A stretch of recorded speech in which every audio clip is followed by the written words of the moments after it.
안녕하세요. 크리스찬 독서실입니다.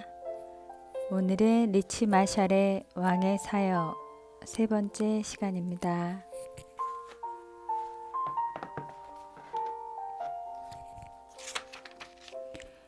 왕 같은 성도들의 장비, 부흥을 향한 나의 욕구는 너무 강력해서 우리 목회 사역에 거의 모든 분야에 그 동기를 부여했다.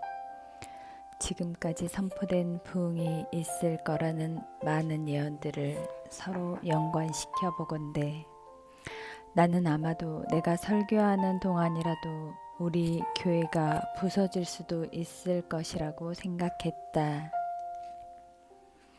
그러나 12월의 그날 아침 주님이 나를 부드럽게 콕콕 찌르실 때 나는 사도 바울이 에베소서 4장에서 사역의 역사를 위해 성도들을 무장시키는 것이 생각났다. 나는 이들을 사역 현장에 풀어놓기 위해 우리 교인들에게 우리가 마땅히 했어야 할 훈련들을 조금밖에 못 시켰다는 사실을 깨닫자마자 몹시 떨었다. 우리는 부흥에 대해 이야기하고 부흥을 위해 기도해 왔지만 정작 부흥을 위한 준비는 하지 않고 있었던 것이다. 나는 심지어 완전한 성도가 되기 위한 사역 학교에서의 훈련 과정도 가르쳤지만 일터에서의 사역을 준비시키기 위해 가르친 교인은 한 사람도 없었다.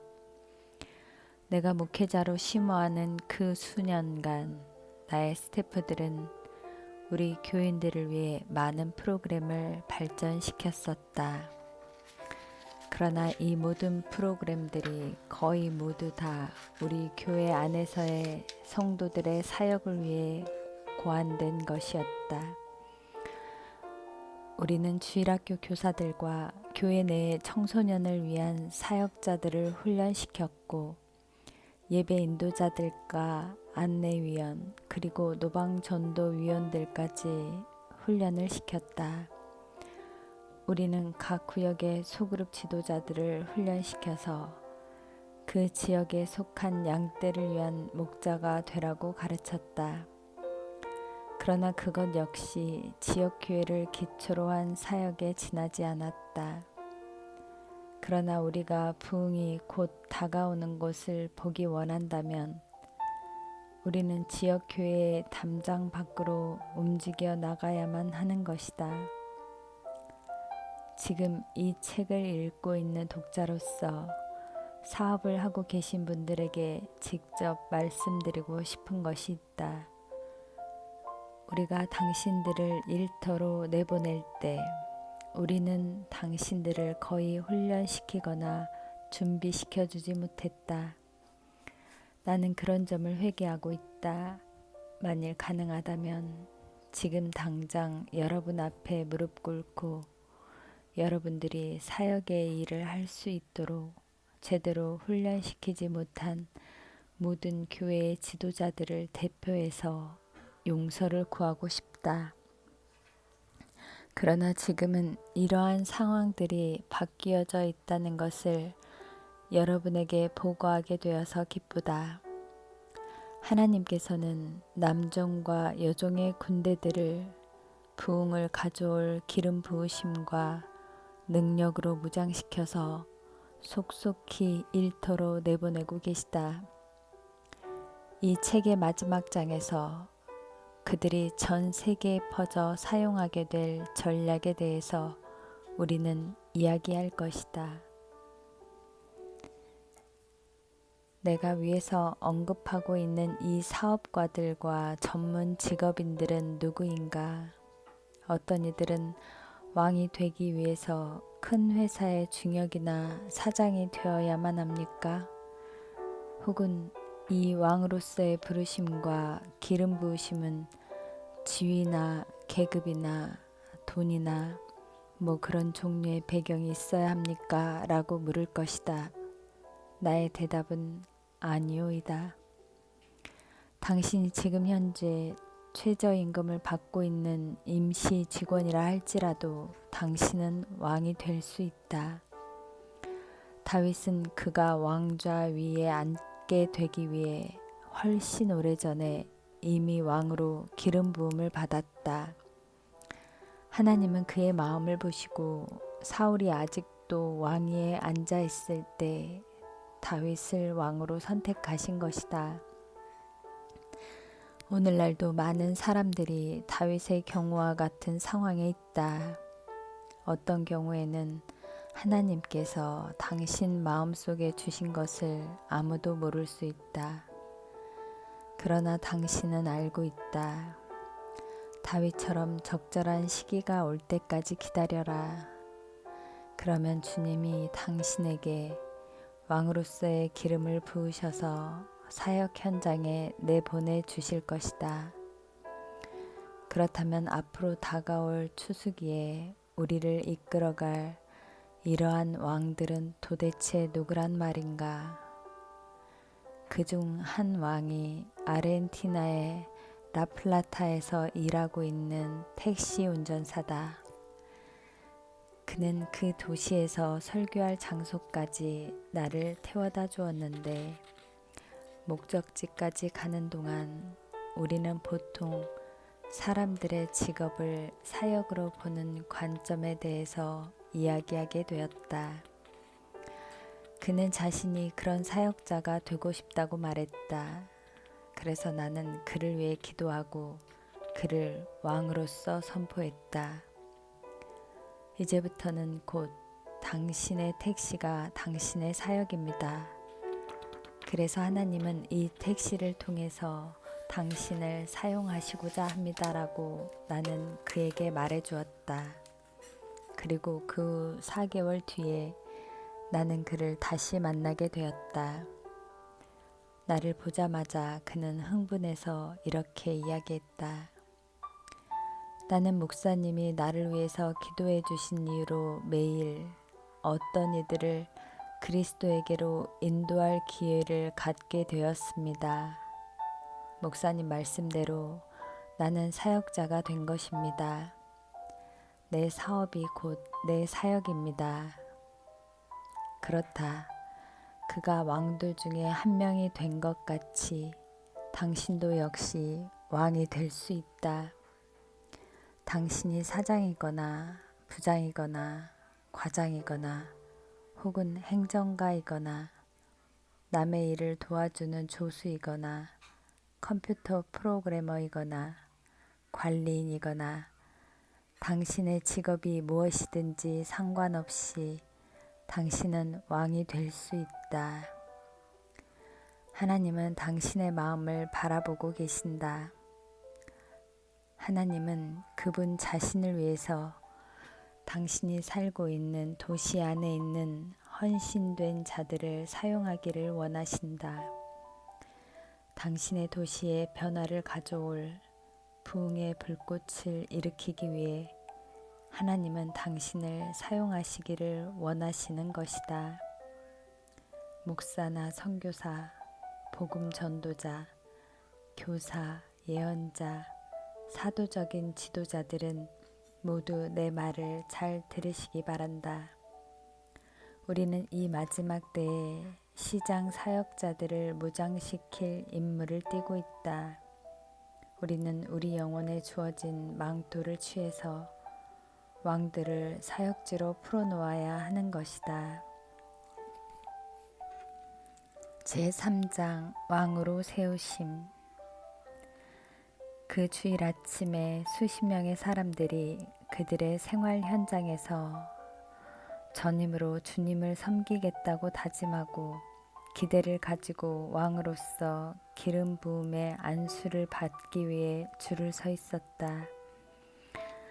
그들은 하나님께서 자기들을 사용하셔서 마지막 추수 때에 가져올 하나님의 왕국의 복음을 전하게 하실 것이라고 믿고 있었다. 그들은 그들의 사업이 곧 그들의 사역이라는 사실을 발견하고 자신들을 하나님께 헌신한 사업가나 전문 직업을 가진 지도자들이었다. 나는 내 생애에 이렇게 많은 사람들이 이토록 진지함을 가지고 진취적이고 헌신하며 영적으로 용솟음치는 모습들을 본 적이 거의 없었다. 나는 그들을 바라보면서 그들이 제출한 추천서를 떠올렸다.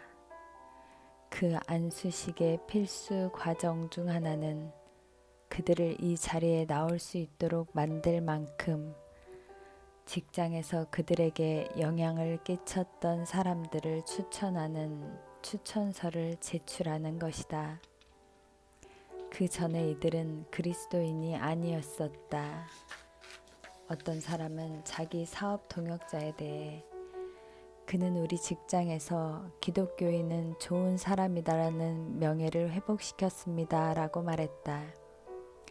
또 다른 사람은 자기와 같은 직장에서 근무하는 성인이 된 두 딸들과 그들의 어머니에 대해 이같이 말했다. 그들의 기도 명단에 오르기만 하면 무슨 일이든지 역사가 일어난다.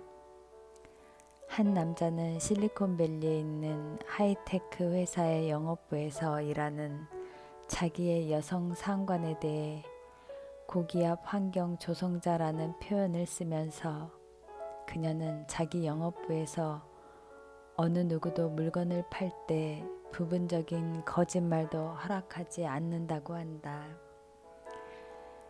그녀의 정직성이 그로 하여금 영적인 것들에 대해 생각하기 시작했다고 말했다. 그날 아침 이러한 왕으로서의 사역 후보자들을 보면서 나는 그들이 전혀 새로운 종류의 사역자들이 아니라는 것을 깨달았다. 오히려 그들은 하나님의 부르심을 발견하고 그들의 일상생활에서 그 말씀대로 살았던 신구약에 나오는 많은 개인 사역자들과 다름이 없었다. 단지 그런 개인 사역자들이 그룹으로 한꺼번에 사역을 시작하려는 것뿐이다. 여기에 캘리포니아의 실리콘밸리를 정복할 준비가 되어 있는 남녀 사역자들이 있다. 그들은 더 이상 자기들의 직장 일만으로는 만족할 수 없어서 그 직장에서의 사역자가 되기로 한 것이다.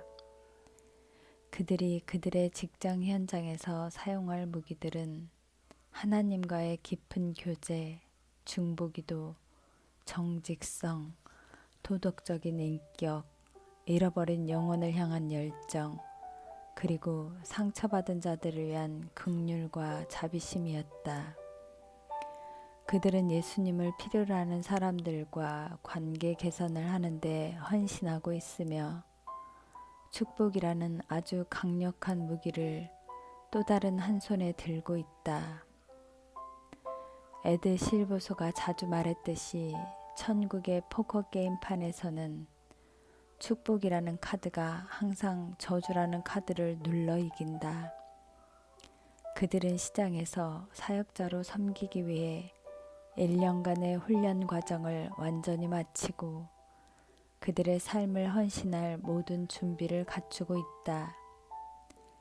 이 책의 뒷부분에서 그들이 받은 훈련에 대해 좀 더 이야기하겠다. 진실과 왜곡. 이 안수식에 대한 아이디어는 아주 예상치 못하게 튀어나왔다. 나는 사업가나 전문 직업인들에게 그들의 사업이 곧 그들의 사역이 될 수 있다는 내용으로 한두 편 정도의 설교를 생각하고 있었는데 그 설교가 매주 시리즈로 계속되어지고 있었다. 그 시리즈 설교 중 한 부분에서 여러분은 모두 사역 현장에 있는 것입니다. 하나님의 부르심은 우리 모두를 위한 것입니다. 하나님은 단지 몇 사람만 불러서 주님의 일을 하라고 하지 않으셨습니다. 하나님은 여러분을 부르셨습니다. 여러분의 사업이 곧 여러분의 사역입니다. 라고 나는 외쳤다.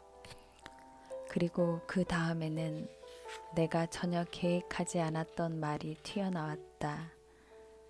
그러나 나는 그 말씀이 하나님께로부터 왔다고 믿는다. 하나님께서 여러분을 이러한 사업 속으로의 사역자로 부르셨기에 우리는 여러분에게 사역자로서 안수식을 해드릴 것입니다. 실제로 여러분은 올해의 왕으로서 임무를 맡는 대관식을 하게 될 것입니다.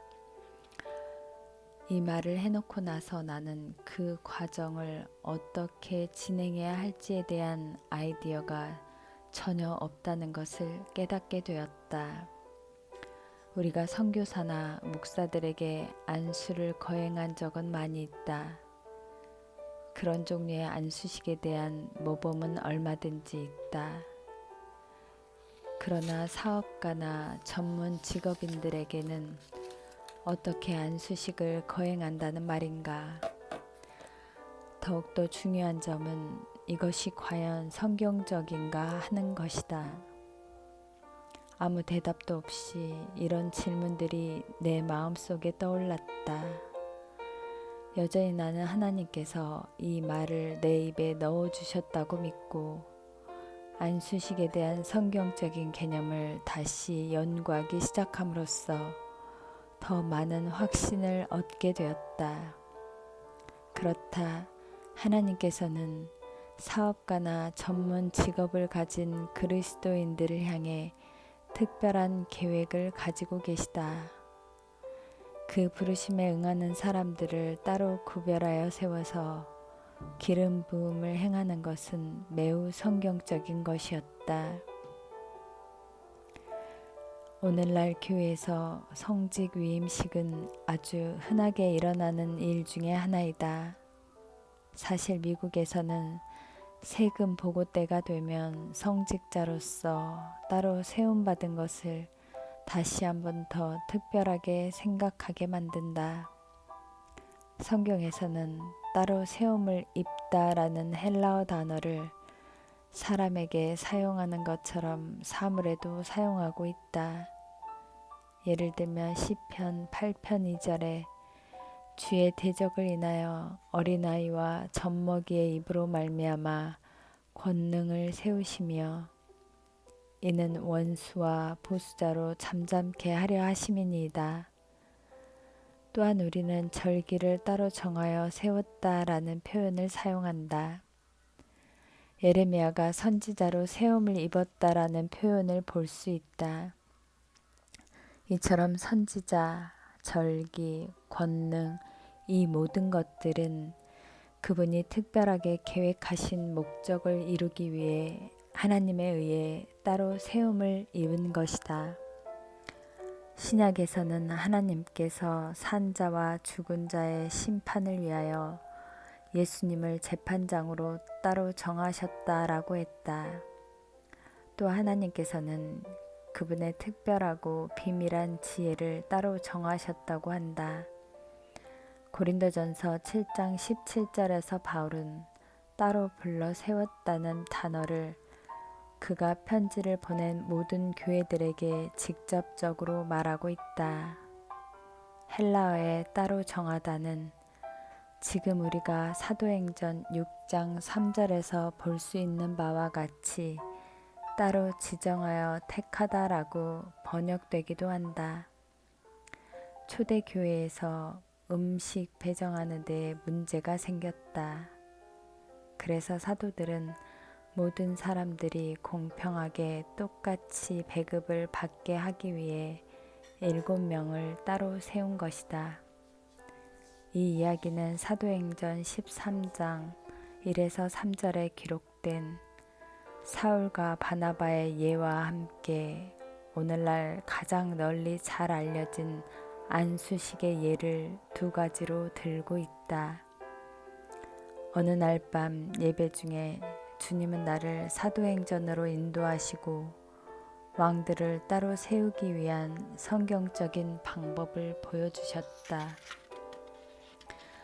왕들의 안수식을 위한 5가지 원칙. 이 사람들은 누구인가?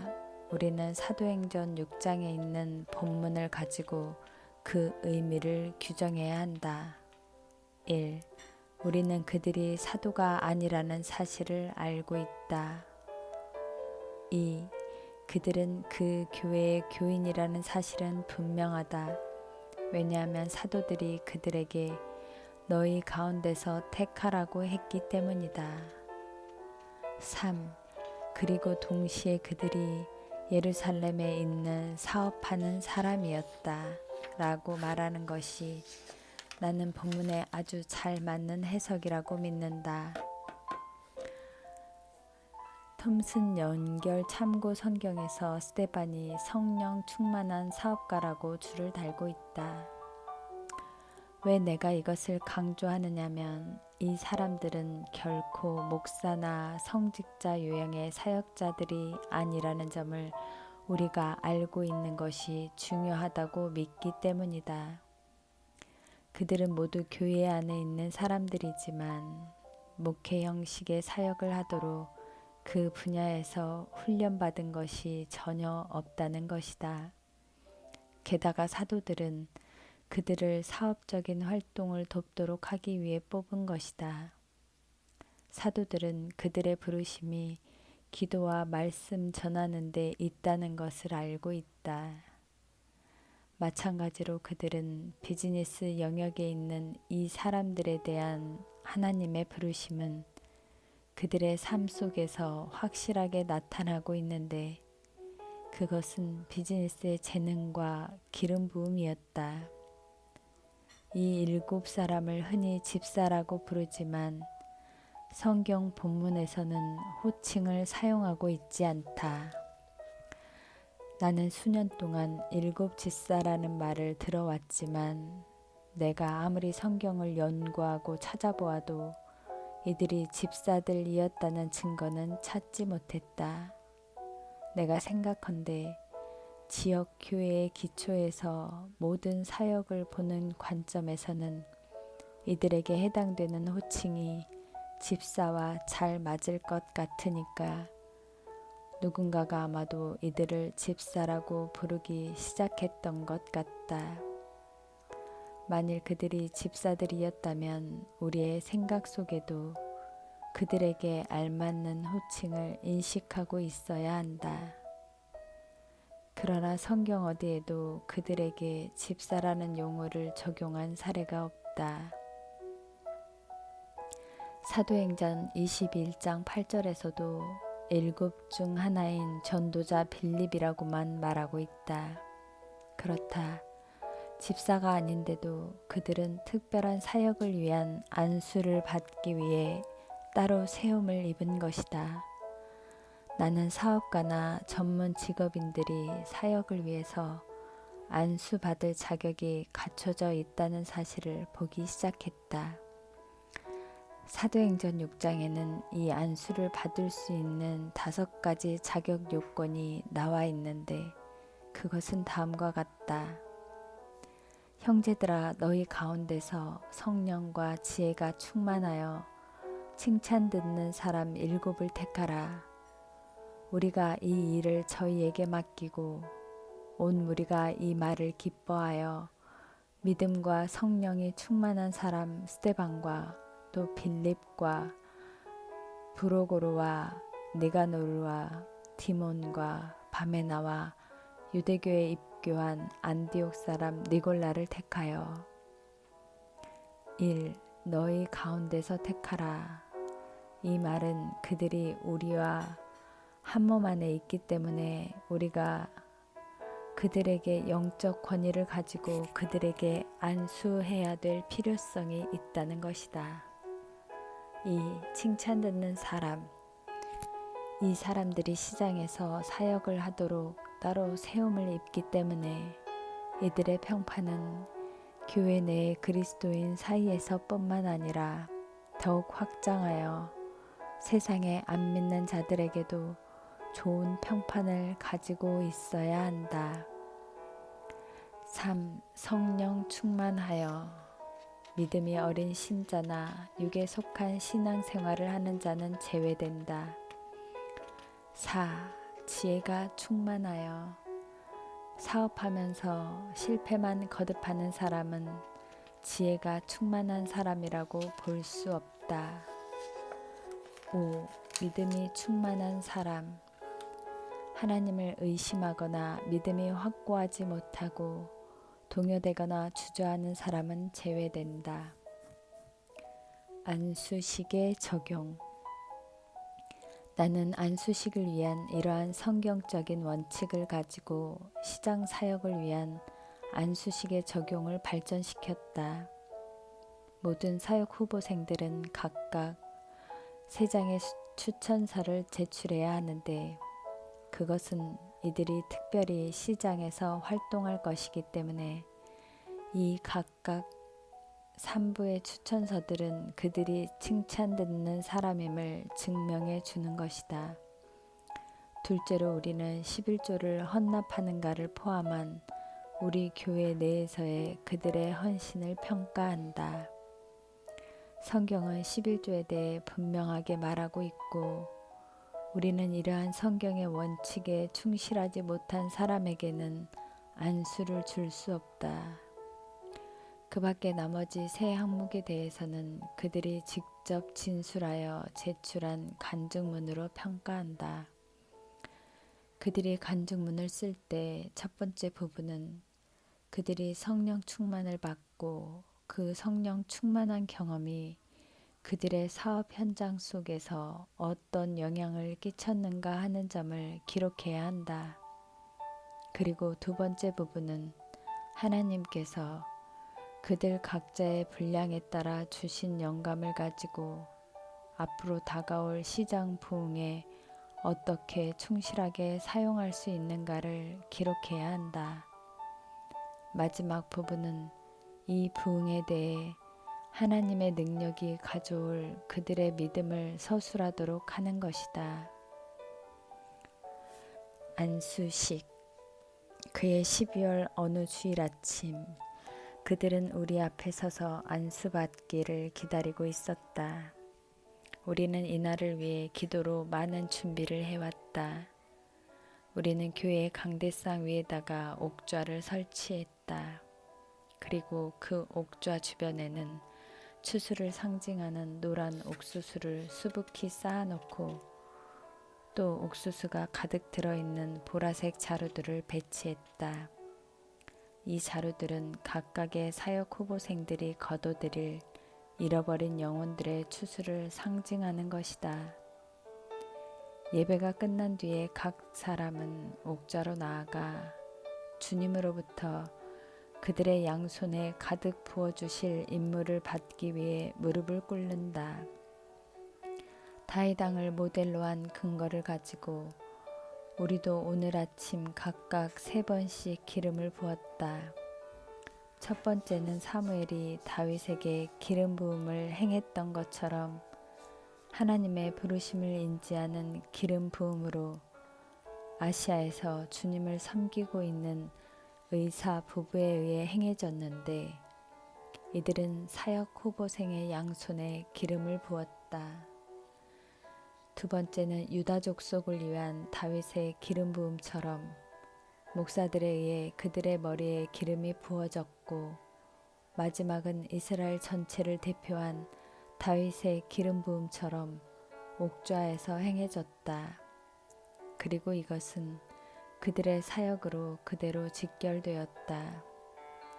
이 남녀 사역자들이 주님으로부터 기름 부음을 받기 위해 옥좌 앞에 무릎 꿇고 앉아 있는 그 순간에 우리는 하늘의 영역에서 그 어떤 놀랄만한 개벽이 이루어지는 것 같은 느낌을 받았다. 이것은 새로운 날이었다. 그리스도의 몸을 이루는 전 교인들에 의해 사역이 시작되는 순간이었다.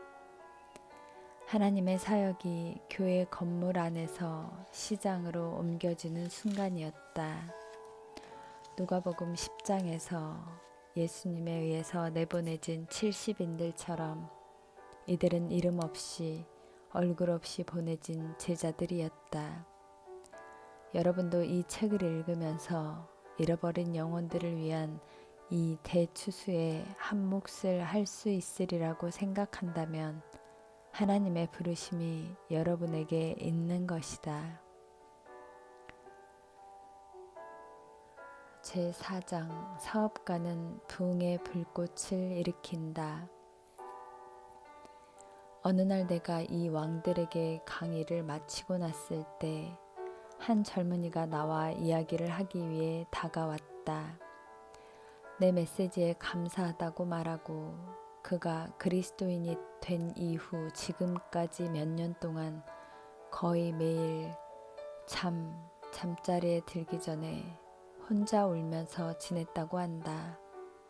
내가 그 이유를 묻자 자기는 사역의 부름을 받았다는 강한 소명감을 느껴서 항상 컴퓨터 프로그래머인 그의 직장에서 벗어나서 사명을 따르게 해달라고 기도해 왔는데 하나님은 그의 기도를 들어주시지 않았다는 것이다.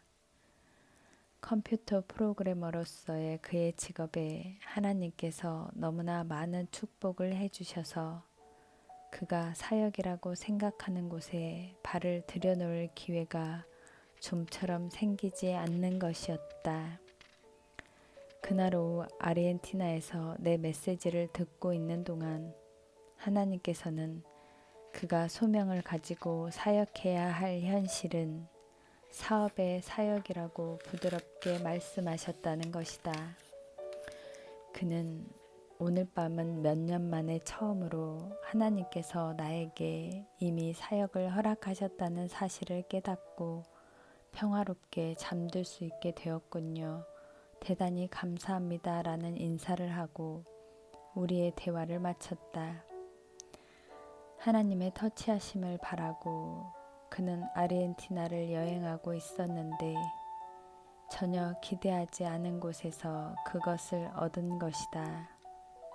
1988년 내 아내와 나는 아르헨티나에서 우리 삶에 영원한 변화를 가져오는 아주 극적인 체험을 했다.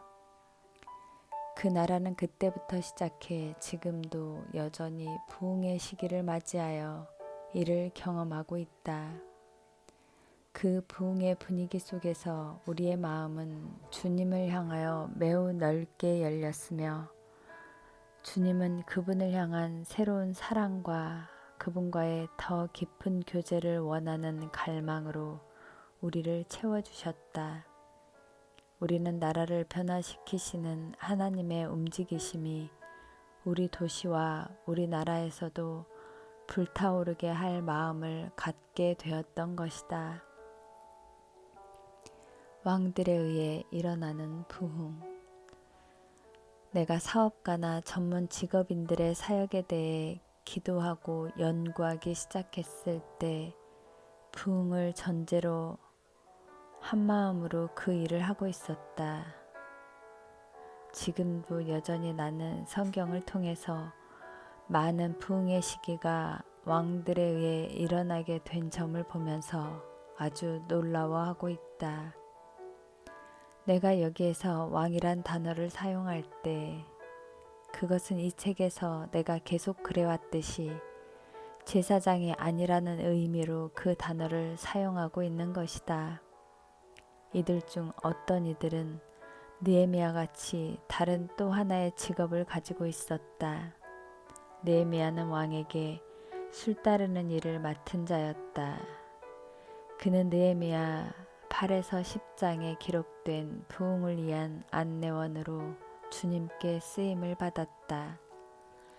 비록 내가 성경에 나타난 부흥의 사례를 대략적으로 관찰하고는 있지만 주님의 위대한 움직이심에 대한 이러한 사례들을 역사를 통해서 볼 때에 전문 사역자인 남녀 종들을 사용하셔서 이루신 것이 아니라는 사실이 내 주목을 끌었다. 구약에 나오는 부흥의 부분적인 사례를 고찰해보자. 출애굽기, 모세, 사무엘하, 다윗, 역대하, 여호사밧, 역대하, 히스기야, 역대하, 요시야, 느헤미야. 이상과 같이 대략적인 관찰에 따라 보건대 우리 같은 지역 교회가 왕들을 따로 세우는 기름 부음의 의식을 하게 된 아이디어는 그들이 받은 사명을 다하게 하기 위해 왕으로서의 그들의 부르심을 존중하고자 하는 열망으로부터 비롯되었다. 내가 이 기름 부음의 안수식에 대해 연구하고 발견한 것들은 다시 한번 나를 놀라게 했다. 나에게 깨달음을 준 그 진리는 주께서 사업가나 전문 직업인들을 향한 그분의 아주 특별한 계획을 나에게 보여주시고 있다는 믿음을 확고하게 해주었다. 안수식에 대한 내 연구는 주로 사도행전에서 이루어졌고 특히 6장에서 많은 걸 깨달았다. 우리 교회 내의 사업가들이 전문 직업인들을 따로 세워 왕으로 기름 붓는 이 안수식의 모든 과정은 사도행전 6장의 내용을 토대로 발전시킨 것이다. 신약의 사업가들은 부흥의 불꽃을 일으킨다. 자, 이제 부흥에 있어서 왕들의 역할을 고찰해 보면서 사도행전의 스데반 이야기로 돌아가 보자. 그 당시 예루살렘 교회는 아주 빠르게 성장하고 있었다. 기독교인들에 대한 극렬한 박해가 있기 전에 벌써 내부적으로 문제가 있었다. 유대인으로서 예수를 메시아로 받아들인 자들은 그들의 가족으로부터 완전히 버림을 당하였기 때문에 믿는 자들은 자연스럽게 서로 도와주고 생계를 이어가도록 하는 법을 터득해야만 했던 것이다.